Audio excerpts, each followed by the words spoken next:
বইয়ে পড়েছিলাম, বিশ্বের সবচেয়ে বড় জলপ্রপাতের নাম কি? নাইগা জলপ্রপাত। আজ সেটা কিনা সামনাসামনি নিজের চোখে দেখা। কত বড় সেটা নিজের চোখে না দেখলে বিশ্বাস করবেন না। সকালে ঘুম থেকে উঠে ফার্স্ট করে দেন আমরা নায়াগ্রার উদ্দেশ্যে রওনা হব। আমরা চটপট ব্রেকফাস্ট সেরে আমরা হোটেল থেকে রওনা দিয়েছি নায়াগ্রা জলপ্রপাত দেখার জন্য।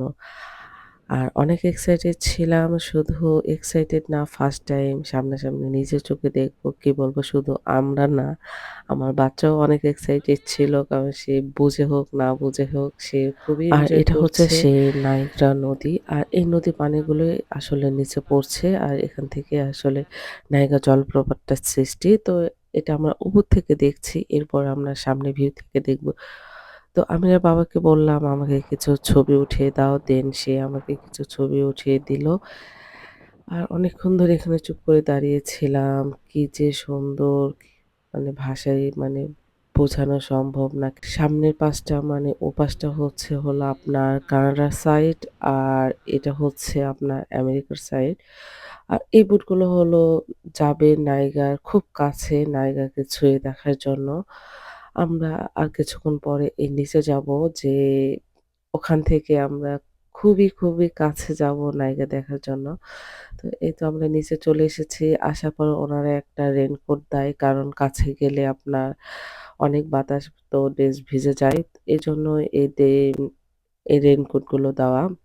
আর আজকে ছিল হলো ব্রেস্ট ক্যান্সার ডে। এজন্য ওনারা পিঙ্ক কালার দিয়েছে। এই লোকগুলা নামছে, ওনারা দেখে এসেছে। জানেন তো পৃথিবীর সৌন্দর্য আছে যা কিনা ঐশ্বরিক সৌন্দর্য। জানি না এই সৌন্দর্য কি করে ভাষায় প্রকাশ করা যায়। আপনি ভিডিওতে যা দেখছেন তার চেয়ে শত গুণ সুন্দর সামনাসামনি দেখতে। চলুন কিছুক্ষণ চুপ করে এই ভিডিওটা উপভোগ করি, নাইগা ফলটা দেখি।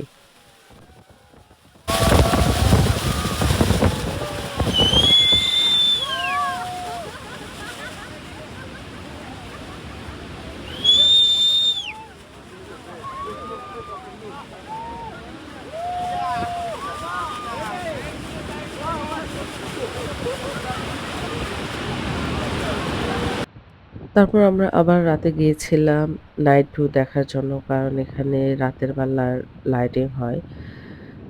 তো লাইটিংটা অনেক সুন্দর। সবকিছুই আসলে সুন্দর। এই সৌন্দর্যকে আসলে প্রাইসলেস। এটাকে কি করব জানি না। কিভাবে প্রকাশ করব। শুধু মন কোঠায় রেখে দিব যত্ন করে। এই ছিল আমাদের নাইগা ব্লগ। সবাই ভালো থাকবেন।